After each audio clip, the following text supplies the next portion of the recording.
for Halloween, what we like to do for the Bristlecone Bunch is we like to break out the Betrayal at House on the Hill game, and we like to throw the D&D characters into the House of Nine Hells and just kind of let them run around and play it like you would Betrayal. We tend to switch it up every single year. This will be the third year that we've done this, but still, we switch it up every single year. So this year I am extremely excited because I was running out of ideas for what to do, wasn't sure how we're going to do it this time around, and I came up with this idea. So just because I was reading Marvel comics and just kind of like rereading some of the Marvel stuff, and I was reminded of the Days of Future Past storyline where Shadowcat jumps back in time to try to stop the assassination of Senator Robert Kelly and winds up going into the completely wrong dimension and stops an assassination in the other dimension. And then she comes back to her universe and just nothing has changed. So that's kind of what's going on with some of the characters that we're going to meet in this round of House of Nine Hells. So this time around, the Bristlecone Bunch is going to be whisked out of the material plane into the plane of the Nine Hells. I don't know how this is going to happen yet. We'll figure it out.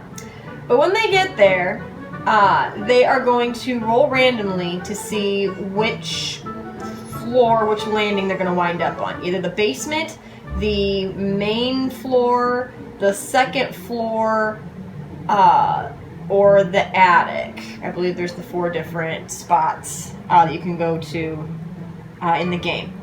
So they're going to roll to see where we're going to end up at, and whoever winds up on the same landing as Glenn, those of you who play the Bristlecone Bunch with me know who she is. Those of you who don't, you'll figure it out. She's kind of the mascot of the group. She's kind of the mascot of the group. She's this little tiefling gal that's the mascot of the group. And they're going to land with her, and she's going to be, instead of the 3 to 4 or 5-year-old that she currently is in the game, she's going to be like 17 years old. And she's going to see the Bristlecone Bunch, and she's going to be, whoever's with her, she's going to be like, oh my gosh, you're here! And then, but she's not going to recognize certain characters, like Neon or Miliardo, because they never showed up in her universe. And she's going to be like, wait a minute, what are you doing here? And it'll turn out that this version of Glenn comes from an alternate universe. One where her dad never died, and she wound up becoming a bard instead of a little sorcerer gal. And because her dad was still alive, she wound up having a little sister. And so she's going to relay to the Bristlecone Bunch what she's doing there. So basically, in this alternate universe, her dad Damokos is still alive, but the main threat is a bunch of Underdark, Dwargar and Drow. Like, the Underdark is basically trying to rise up and reclaim the upper world. And so the Bristlecone Bunch gets together to stop that instead of the Necromancers. They stop that, everything is fine, until one day when Glenn's little boyfriend, who is a tiefling as well, winds up doing something that kind of puts people over the edge with their hatred for the dark races. Because in the Bristlecone Bunch, dark races like tieflings, half-orcs, drow, they're all hated already because they sided with the Chaos God hundreds of years ago. And so with the new Underdark uprising and everything, people are already on edge because of that. And they're starting to treat dark races horribly again.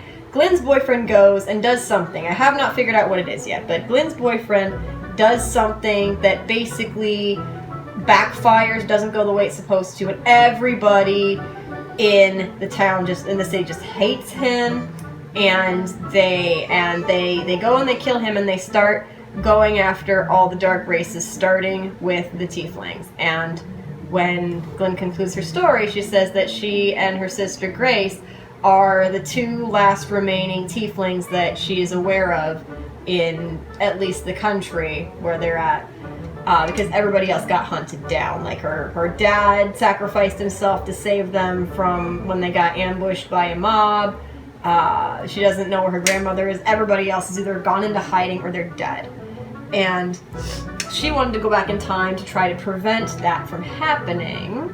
So when Glenn finishes up her description of what's going on, she kind of stops and she's like, "Oh, you gods above, where's Grace?"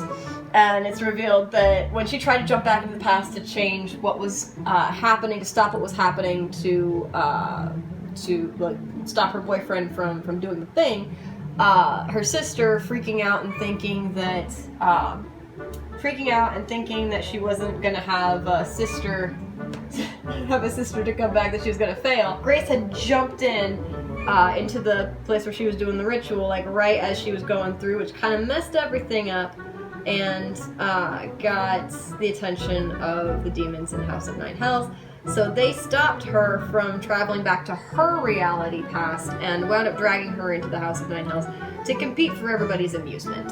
So there's not a whole lot about her except that she's young and she is afraid, and she's going to look similar. She's about 10 years old. She's going to look similar to Glenn. And so whoever's on her landing is gonna probably mistake her for Glenn unless they look at her like really, really close. They'd be like, "Oh, wait, that's not her." We've got some other characters that are also popping up because this whole version of House of Nine Hells is going to be a big competition, more so than it has been in the past. Because in the past we played it correctly, like the way it's supposed to be played. We have played it incorrectly, the way it's not supposed to be played. So this is going to be, I don't want to say Big Brother, Big Sister version of House of Nine Hells, but it's going to be, there's going to be a lot of mini games, and players will win tokens or points for beating those mini games, and the most points or tokens that you have at the end of the first half of it determines like how many points you have, and the person with the least amount of points is going to wind up being the traitor. And then everybody has to decide, because the traitor can now infect other members, other players as they go along. So they have to not only beat the haunt, but they have to decide, are we going to just beat the haunt and leave them here in this possessed state? Are we going to try to cure them and take them back with us? Are we going to kill them and just permanently like leave them adrift here in hell? Is like, what are we going to do? And I'm going to leave that up to the party. I'm going to be even crueler because I'm going to introduce the whole you can attack other people and steal their tokens rule. And be like, well, if you're getting low on tokens, if you're not winning points, maybe you should think about attacking your buddy over here and taking points from them. And that leads us to, and then you're thinking, oh, who in the Bristlecone Bunch would dare smack Glenn or her little sister or one of their own for points? I imagine Miliardo is glaring at Giovanna right now thinking, oh, I would smack her good for points. All the trouble she's caused me. Oh, that's a very hot pink. Go back to... Thank you. So this is the fun part. We're mixing in some evil people. So some of the other characters that are going to be popping up are, let's see, Lyle Sandnell. He is a halfling rogue, I believe, that I randomly created specifically for the game. His whole thing was, he comes from an alternate dimension where when Giovanna got trapped in the plane of fire, he was part of an invading group that was kind of jumping from plane to plane and trying to slowly like take over all the different planes and cause the different creatures and beings to become slaves under their rule. And when they attacked, Giovanna just happened to be in the plane of fire, and so she wound up getting into a fight with this halfling guy, and they were going blow for blow, fighting each other, boss battle style. And one of the halfling guy, one of Lyle's companions, wound up pulling open a portal that led to the Nine Hells, and Lyle got sucked into it while alternate Giovanna was okay and stayed put. So Lyle's gonna show up in somewhere in the house, and he is gonna immediately attack Giovanna on sight as soon as he sees her. He's gonna assume that the battle is still going, that she got sucked in with him, and that they are still fighting it out. Giovanna, this version of her, has never met this guy, so she's gonna be like, why are you attacking me? And the thing that I absolutely love that I have altered about him, he is immune to seduction from Giovanna. So anybody who knows Giovanna's character knows that her defense, her second defense, if the offense doesn't work, her second defense is to seduce. And far too many times that has gotten her butt out of danger. It's not gonna work this time. And then there's another guy who might be save my own skin. He might not. I have to decide how he's gonna react to things. He doesn't really have like a class or anything. He's not really an adventurer. His name is just Tinker, and he is an elf servant to a higher up family, like noble family, in Chasser, which is one of the bigger cities in the country, which is also the city where both Nessie and Neon come from. And that city has been plagued by people trying to get rid of magic. They're like, magic is horrible, magic is evil, it's only gonna hurt people if wielded in the wrong hands, and they're trying to get rid of all kinds of magic. So in this universe, Chasser is very heavily monitored by anti-magic government, and they like watch people closely. And so the family that Tinker is a servant for, one of their young children has been like starting to exhibit signs of magic, and in order to save her own kid, the mom of the family is like, oh, it's my servant. He's the one that's practicing magic. And in this universe, well, in this particular version of Chasser, they don't really like treat elf people the same as like human people. So they're like, oh, if you say it, then it must be true. And so they take him. It's gonna be kind of spoiler for Gunter sitting over here, but they have gotten to this point where there is a pit that used to be an old jail cell, but then a massive event that nobody talks about caused a portal to open up in the bottom of the jail cell, and each day it goes to a different dimension or different plane and sets loose different monsters and different animals.